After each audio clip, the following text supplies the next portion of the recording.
एक चित्रकूट की बात आपको बता रहा हूँ। मैंने एक अनुष्ठान किया था 3 महीने का, और मैं एक ऐसे आश्रम में रुका हुआ था।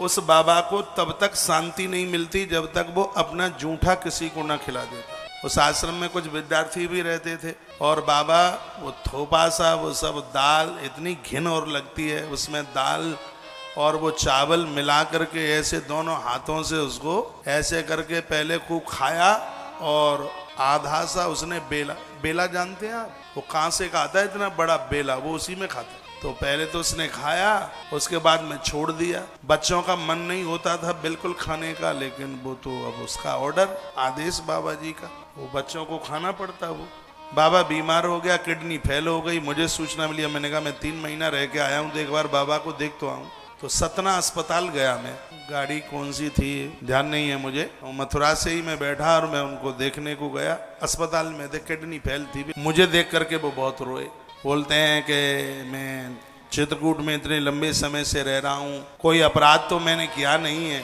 लेकिन ये मुझे कौन सी सजा का दंड मिल रहा है।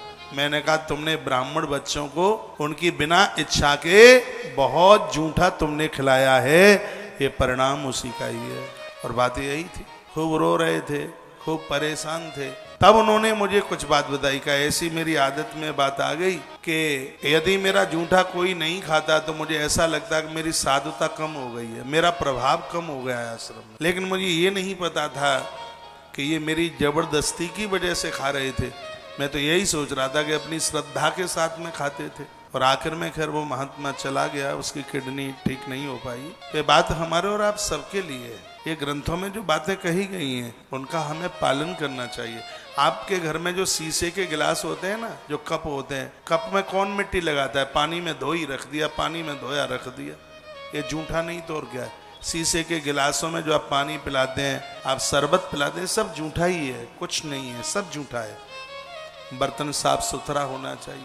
ये बीच बीच में रसोई में मेरी यहाँ अंदर फेरी लग जाती है। जब जाता हूँ तब ये कहता हूँ राख और साबुन की कभी मत रहने दो, इसको साफ सुथरा करके थाली को, क्योंकि ये सब चीज़ें पढ़ने के बाद में फिर गलती करने का मन नहीं करता। ये बातें तो सब आप घर गृहस्थी के लिए ये बताई गई हैं। अब बेटे ने खूब खाया और वो बच गया, तो उसके ऊपर प्लेट रख के ढक के रख दिया। रात्रि को मंटू का पापा आया, वही उसके सामने परोस दी। और प्राय यही होता है। और आप तो जूठी चीजें फ्रिज में रख देते हैं, एक बार की परोसी 4-4 दिन तक खाते रहते हैं, भाई जूठा कूटा जूठा कूटा।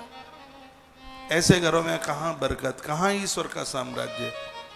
ये क्या चल गया? भक्षम चान था पेयम विषमम, विष की तरह, चाहे वो पीने वाली चीज हो चाहे वो खाने वाली चीज हो।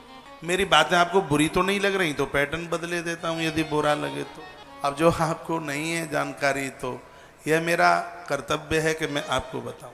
और मैं आपको निवेदन करूं, ये जितने भी पुरुष बैठे हैं, मेरी प्रार्थना है, यदि आपकी पत्नी आपका जूठा नहीं खाती है तो आपको बुरा नहीं लगना चाहिए बिल्कुल। आपका पति आपका जूठा नहीं खाता है तो आपको बिल्कुल बुरा नहीं लगना चाहिए।